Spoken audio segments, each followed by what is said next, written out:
Hello and welcome to our presentation of our game. It's called Eve Eden's Escape 415. So this game is our video.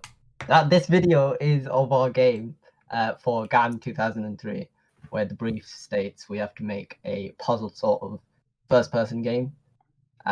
We made ours 2.5D. It's sort of there for the brief. It's isometric. Yeah, isometric. So on this game, we have Kristian, who's been doing most of the coding, most of the scripting on this game. Me and Abhinav, so Saihaan and Abhinav, we've been doing most of the level designing. Mario has been working on mostly the cards, and Emilio has been working on the narrative and the lore behind the game. So with that said, let's get right into the gameplay. So here are there's instructions. We're not going to read them out, but they are there. And we'll go in level 1. So going into a level, you'll immediately get greeted with the card select, or sort of like a deck management. And in a actual version of the game, you'd have like many cards to pick from. You'd be building your deck at the start of the level. But here I'm just going to click on all of them because wait.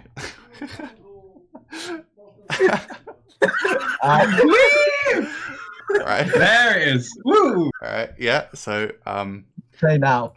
yeah, that's fine. Yeah. You can see you move by clicking on these little indicators, I guess. And I'm just going to quickly slide over here. Oh, you can move the camera, by the way, by moving your mouse to the edge of the screen. So you can see there's a bunch of enemies here, and these are actually the objectives. So this is one exit point. There's one over here, I think. Yeah, there's some stairs here, and there's one over here. Click space to center the camera. You can see a little view down here. I'm just gonna keep moving, and I'm just gonna keep playing while I let you guys talk. So yeah, go for it. Right, so as Kristian recently mentioned, the cards work by firstly being able to choose from the 4 cards in the hand, which you can currently see right now. Once interacting with the chest. Oh, yeah, interactive chest, yeah, right. the card returns to the deck, basically meaning the player has some form of being able to regain the cards in order to be more experimental with the set cards. Each card has a different ability apart from the burner cards, as they're just there to fill out space. Yeah, I just threw away one. I would like to mention that I threw a scrap here, and the enemy went to look nearby. That's why he moved away from his auto pathing over here. He'll go back to it now. Yeah, so that's why he just went off and I walked past him. Yeah, continue. As well as this, in order for the UI element, we have the name of the card in the top left, as well as the 4 cards at the bottom. Once the mouse is over the cards, they just increase in size to help with readability. As well as this, the cards have some other tooltips such as lore, what they've done, and just general information. This is a desk, by the way, here. It's not actually a wall. That's why I can walk through it. You can see it down here. By the way, I have not mentioned this actually, but there are different types of enemies. These ones with the 3x3 are drones. They don't require light, as guards do, which are the ones with the different looking sight. So this guy's walked out of light, so he's stunned. He's killed himself essentially. But these drones, they don't require light. They'll just go on doing their own thing. And there's also cameras, which are these things. It's sort of mixed in a little bit with the other enemy. Yeah, but enemies are different. There's 3 types of enemies. Talking about the level, my level is designed in such a way which makes the player explore the level. If you can see, in some instances, the player has to go to different parts of the level to take chests, and there are also multiple parts and endings to the level which the player has to explore in order to completely finish the level. And yeah, These brown things are chests, by the way. You press space. to Yeah, go and back. there are also locked doors for which the player either has to collect a key card. These lock key card or press an activation button. These locked doors are represented by orangish color, as you can see on the screen right now. Yeah. And yeah, you need a key card, or else you won't be able to pass through it. I did get the key card. It was over here, behind the wall a little bit, but I need to use interact to actually open it, I think. Which means I need to cycle through some cards. The key cards basically allow for some puzzle design, such as four-step puzzle design, as the player can clearly see what the key card is being used for in order to complete said puzzle. There we go. There's interact. This also allows the player to sort of be a bit more experimental, as well as have the eureka moment as soon as they solve the puzzle. Yeah, and so speaking of the cards, you'll have noticed at the start when you got a better view of them that there's a bit of lore on the back of each card, and those all like interlink. So when you gather enough cards, you can sort of get the gist of the entire story. Whereas if you have like the one card, for example, it'll just give you like some of the story in that sense, and then obviously you put pieces together, and then you have your lore. Yeah. But I did want to mention that there are different types of actually vision. So these like reddish, more orangish vision are actually light. So again, this is a drone, so it doesn't need light to move. Whereas there's actually like an orangey type. So you can see the guards have this orangey type of vision. That's non-light, so that's just sight. And there's also these red markers, which are the position the enemy's going to go to next turn. And finally, there are these little brown ones, which means that's a future point it'll go to. So this enemy, it looks like he'll go to this marker here, and then here, and he'll likely reset back to this original position, and then go back in a loop. All right. So the real-time control in the game comes from the player movement or player using the cards to manipulate the enemies. The simulated space in the game allows the player to explore and explore different ways to finish the level and play around with the enemy by using different cards. And the polish in this game comes from what does the polish come from? The polish of the game would normally come from it comes from the lore on the cards, as well as the simplistic UI. But as this is prototype, it isn't a key requirement. I guess another thing we've been working on in terms of polish is the fact that the player can progress through the level without actually using cards. Generally, you've seen that I can actually just tend to walk through most places with only interact.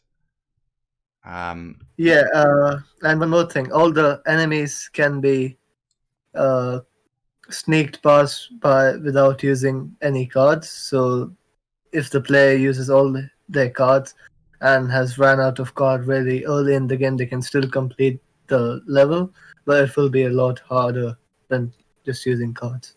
So it's recommended for the player to like use their cards wisely to have a balance in the game. Oh, here's a lights out. Actually, I can test it. I just grabbed that chest through the wall. Maybe go to the near the enemies, and when they come together, I'll tell you when to use it. All right, sure. Next turn. Yeah, now use it here. Lights out. This light? I don't know if I... Yeah. I can't reach that one. Shit. It's fine. Right, so while they're doing this, the basic high concept of the game is that it's an isometric turn-based stealth strategy card game set within the EVE universe. This has also was part of our key inspirations, such as Fight in Tight Spaces. Saihaan? Yeah, so Fight in Tight Spaces is obviously one of our inspirations, and it's basically a tile-based card game, like revolved around fight sequences in a turn-based manner. So it's very similar to our game. It allows the player to select a card out their hand and it perform a certain action. So, example, in the game, they could taunt their enemies, push their enemies, kick their enemies, stuff like that. And so it's very similar to our game because we have cards that let us do certain abilities, such as Lights Out, where you just took out the lights there and the enemies there basically stunned. They weren't able to move. So it's very similar to our game.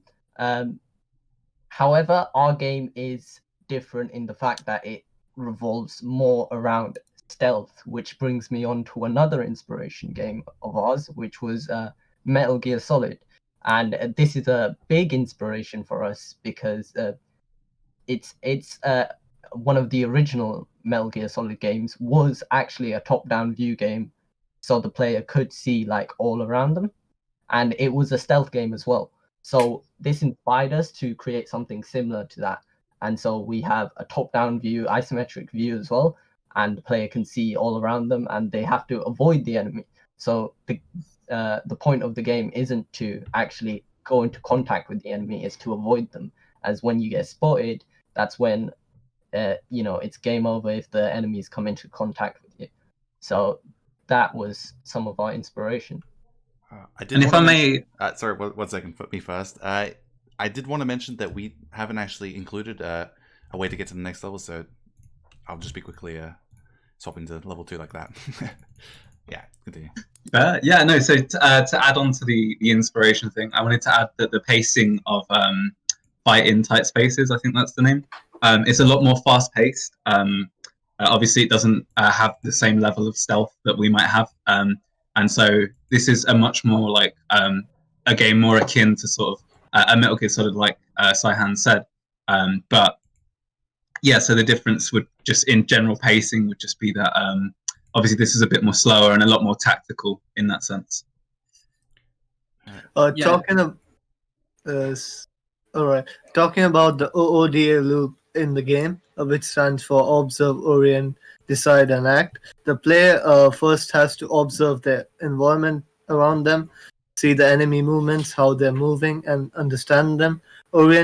Orientation is processing the information which comes from observation, and then the player has to decide on what they have to do, like which card they should use, or which path they should take, which direction they should go.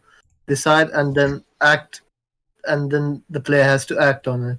And this loop keeps revolving throughout the game. As you can see, the player first observes the environment, then orients themselves with the information, and then decides what they have to do, and then act on it. Yeah, so this level in particular that you're witnessing is the one that I made. So Abhinav made the other level and I made this level. And so how this level is different is that this one uses a bit more of Kisho Kintetsu. Kristian's going to be talking about that in a bit. But basically the level does start off relatively easy, and then it becomes a lot harder when the space around the player gets more compact, more smaller. So they have to use their cards wisely, because definitely you might be able to get away with level 1 without using any cards, but you're gonna want to try and use a few cards here on level 2 to guarantee that you beat the level. Yeah, I mean, there's not really much else to say. You can see out back here that the level's quite wide. You've got a lot of free range to experiment with. The enemies are obviously quite safe away from the player, but obviously if you walk into the enemy, you will get killed, sort of, not really. It'll make the level restart, or I mean, it'll show up on the screen, but yeah, and as you can see, the further into the level you go, you do sort of go through twists and turns. Like here, you can see this is what Abhinav was talking about, where you can observe that down here is actually a chest, but I didn't really care about getting new cards since you can't unlock them at the moment, which is actually what the chests are for, by the way. Chests are supposed to unlock new cards. We haven't implemented that in this prototype, but yeah, if I was a real player, I'd want to unlock a new card. I'd go down here, be in a little bit of risk with the whole drone thing that introduces drones here, yeah, and so on. And also the chess helps the player explore the level more, because by using a chest you get new cards, so the player would like to explore more of the level to find more chests and find interesting cards to play with. we died, so we had to go restart the level and come back to this position. And so another key idea, which / design principle which we used, was the elemental tetrads. This basically refers to technology, mechanics, story, and aesthetics. As this is the prototype, we mostly revolved around technology and mechanics. As seen here, as mentioned previously, the mechanics is that it's tile-based, the use of cards, which we mentioned previously, as well as the lighting. Kristian, So the lighting here, you can see that you can sort of see the whole level. In the actual game, there'll be a fog of war, so the light can only be seen where the player has vision of it. Obviously, we had to disable it for the prototype because it didn't quite agree with some things we had in there. So yeah, obviously in the actual game when we make it, it would be visible there. And so the enemies, as we've said before, they require light. Obviously, drones do not, and cameras do not. So the player has to be careful when they enter an area controlled by drones or cameras. You can see there's a bug at the moment where some enemies tried to path around the whole map, but it's fine, whatever. Another component of the cards is that the player is able to not really combine, but sort of use the cards together to provide a useful function. A key one can be placing a trap, as well as using stone in order to get the enemy into the trap. This therefore allows the player to do some experimentation, as well as to get some unique outcomes for the game. Let's see. Another key element of the game, as noted previously, was the stealth. So the stealth can be broken down into two parts: a more slower down area where the player is just trying to sneak, and more of a faster paced area where the player is trying to escape from the enemy. This is where the player would be using some of their more helpful cards, such as turn off the lights, as well as tactical as well, and scrap. All right. I guess finally I'll show off the sort of pacing, the alerted stage of the game, where if we get caught by an enemy's vision, we will get chased. Obviously, the pacing will be higher here because there's a lot more pressure on the player. Let's see if I can quickly walk in front of the enemy on the correct turn. See, this is the whole thing in Kitchen Intensive, where it's quite difficult to actually screw up here. Here you can see I've been spotted here. A bunch of enemies start pathing to me. This is obviously a slightly more scary situation than usually it would be, and therefore the pacing is quite a bit higher. Almost reminiscent of like Pac-Man in a way, where you have all these people like hunting you down in that sort of turn-based sort of style. Yeah. So you can see here I've gotten away really by running out of their vision. They're all going to go have a look at that area. They'll scan around. They'll like walk over the spot where they saw me. They'll look 360 degrees, so like up, right, left, down, whatever. And once they can't find me, once they give up, they'll go back to their original position. So you can see I'm just going to hide here. See the enemies are going to start returning to their natural habitats, if you will. And I think that's everything. Yeah, well, thank you for watching. This was Eve, whatever it is. Eden's Escape 415. Yeah, Eden's Escape 415, and that's all. Yeah. All good. All right, well, that's it. Thank you. Yeah. Just quickly as a little extension here, I did want to talk about how cards, upon being used in a level, if you select them at the start and actually use them in the level, you will get experience points for a card. And upon reaching a threshold, these cards would upgrade. So say I use this card in 2 levels, which would be probably around the amount for Trap here, you would get Trap Plus at the end of the level. So that might mean, well, this would mean actually, that I'd probably have a bigger range to place it, and it would stun enemies for longer. For example, Interact would not be able to upgrade because it's a basic card, but something like Tactical Roll would probably have a bigger range. So instead of it being 2 tiles here, or it says range 3, because it counts the middle tile, it would actually be like 5 tiles. And I also wanted to quickly show off Death, which is when enemies come into contact with you. Let's see quickly. If I walk into this enemy here. There you go. So he spotted me. He gets closer each turn. And I've died. And you can, do a selection of things here. Alright, well, thank you for watching. This was Evian's Escape 415.